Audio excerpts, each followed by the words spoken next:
Hello viewers, welcome back to Kitchen Craft and Creation channel. இன்னைக்கு நம்ம சேனல்ல ரெண்டு விதமான பஜ்ஜி எப்படி செய்யறதுன்னு பார்க்கலாம் வாங்க. வீடியோ பார்க்கிறதுக்கு முன்னாடியோ இல்லனா வீடியோ பார்த்து முடிச்சதுக்கு அப்புறமோ நம்ம சேனல் உங்களுக்கு பிடிச்சதுன்னு நினைச்சீங்கன்னா Subscribe பண்ணுங்க, பக்கத்துல இருக்கிற பெல் ஐகானையும் கிளிக் பண்ணுங்க. அப்பதான் நான் அடுத்தடுத்து போட போற வீடியோஸ் உங்களுக்கு வரும். வாங்க உருளைக்கிழங்கு மற்றும் கற்பூரவள்ளி பஜ்ஜி எப்படி செய்யறதுன்னு பார்க்கலாம்.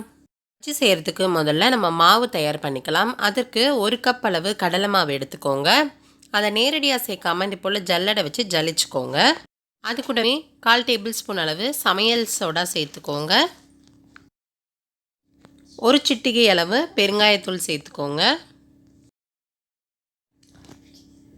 தேவையான அளவு உப்பு சேர்த்துக்கோங்க. இது எல்லாத்தையும் சேர்த்து ஜலிச்சுக்கோங்க. இது போல் நமக்கு தேவையில்லாததெல்லாம் தூக்கி போட்டுடலாம். இப்போ இந்த மாவு கூட கொஞ்சம் கொஞ்சமாக தண்ணி சேர்த்து நல்லா கிளறி விடுங்க. மாவோட கன்சிஸ்டன்சி ரொம்ப திக்காவோ இல்லை ரொம்ப தண்ணியாவோ இருந்துடாத பார்த்துக்கோங்க.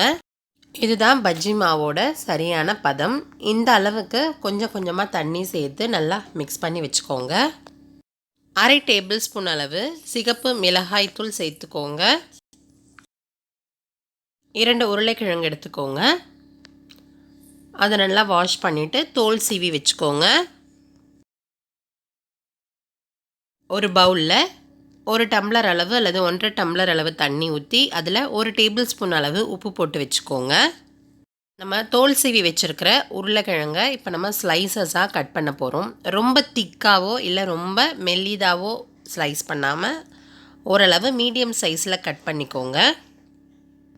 முடிஞ்ச அளவு ஒரே மாதிரி சைஸில் உருளைக்கிழங்கை வெட்டிக்கோங்க. இந்த வெட்டி வச்ச உருளைக்கிழங்கை இந்த உப்பு தண்ணியில் போட்டு வச்சுக்கோங்க. இது போலவே நம்ம வெட்டி வச்சுருக்கிற உருளைக்கிழங்கு ஸ்லைசஸ் எல்லாம் உப்பு தண்ணியில் போட்டு வச்சுக்கோங்க. அப்போ தான் இன்னுமே அந்த உருளைக்கிழங்கு சாஃப்டாகும். ஸ்டவ் ஆன் பண்ணி கடாய் வச்சுக்கோங்க. அதில் தேவையான அளவு சமையல் எண்ணெய் சேர்த்துக்கோங்க.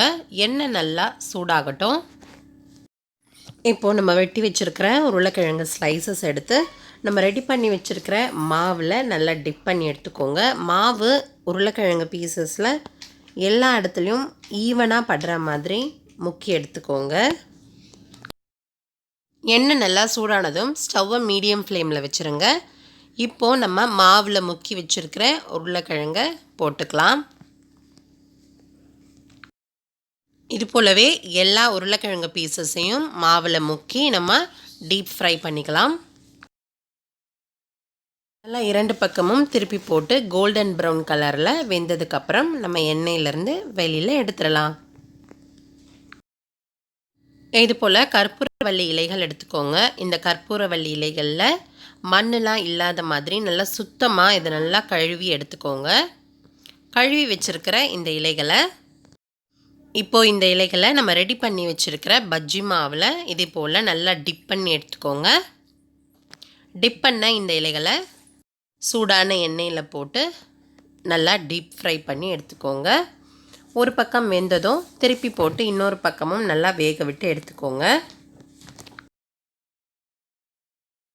இது போல் ஒரு பக்கம் நல்லா ஃப்ரை ஆனதும் இன்னொரு பக்கம் நல்லா திருப்பி விட்டுக்கோங்க. இப்போது 2 பக்கமும் நல்லா கோல்டன் ப்ரௌன் கலரில் ஃப்ரை ஆனதுக்கப்புறம் எண்ணெயிலேருந்து நம்ம வெளியில் எடுத்துடலாம். அவ்வளோதான், 2 விதமான பஜ்ஜி ரெடி. இந்த சுவையான மற்றும் ஆரோக்கியமான 2 விதமான பஜ்ஜிகளை நீங்களும் உங்கள் வீட்டில் இந்த மழைக்காலத்துக்கு செஞ்சு சாப்பிடுங்க. சாப்பிட்டுட்டு எப்படி இருந்ததுன்னு மறக்காமல் கமெண்ட்டில் சொல்லுங்கள். உங்களுடைய கமெண்ட்ஸ் ரொம்ப ரொம்ப முக்கியம். ஒவ்வொரு வாரமும் திங்கள் மற்றும் வியாழக்கிழமைகளில் நம்ம சேனலில் புது வீடியோஸ் வரும். அதெல்லாம் நீங்கள் பார்க்குறதுக்கு உடனே நம்ம சேனலில் சப்ஸ்கிரைப் பண்ணிடுங்க. இந்த வீடியோவை உங்கள் ஃப்ரெண்ட்ஸுக்கெல்லாம் ஷேர் பண்ணுங்கள். இந்த வீடியோ பார்த்த உங்களுக்கு நன்றி.